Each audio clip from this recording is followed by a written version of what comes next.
D'alimentation, justement, vous en avez peut-être plein les placards, des herbes aromatiques, les Français en sont fous.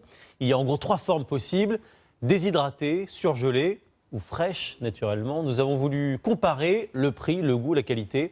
Que faut-il acheter? C'est l'enquête de l'été, elle est signée Séverine Agi, Cédric Even et Thierry Marquez. Basilic, thym, verveine, persil, les herbes aromatiques agrémentent toutes nos recettes, surtout en été. En cocktail ou dans la classique tomate mozzarella. Alors fraîche, surgelée ou séchée? Pour la saveur, je préfère les herbes fraîches. Je les prends surgelées parce que je trouve que ça a plus d'arôme, plus de goût. Alors moi j'achète plutôt ça. Je pense que c'est un peu moins cher et c'est vraiment plus pratique pour cuisiner rapidement.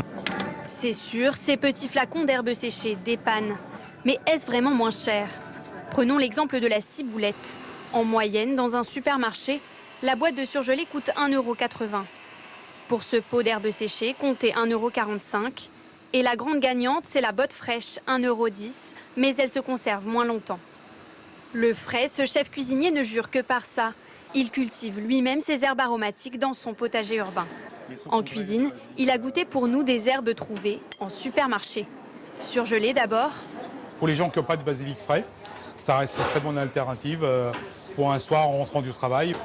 Pour les herbes séchées, par contre, le verdict est plus sévère. Là, il faut vraiment aller chercher très loin le goût du basilic.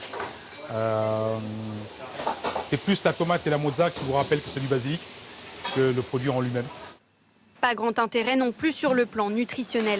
L'herbe aromatique fraîche et l'herbe surgelée, en fait, au final, vont avoir tous les bienfaits donc vitaminiques au niveau des minéraux, surtout. Et quand on va passer donc sur les herbes séchées, forcément, quand on retire l'eau, on va enlever en fait les minéraux et éventuellement les vitamines aussi.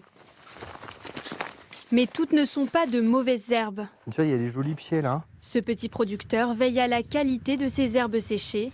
Et ça passe d'abord par l'origine des plantes. Il les cueille sauvages, comme la sarriette aujourd'hui, au pied du pic Saint-Loup. Comme le milieu est très difficile, elles font des plus petites feuilles, elles ont plus de mal à pousser et elles concentrent beaucoup les arômes. Pour préserver le goût des plantes, même séchées, tout dépend ensuite de la technique utilisée.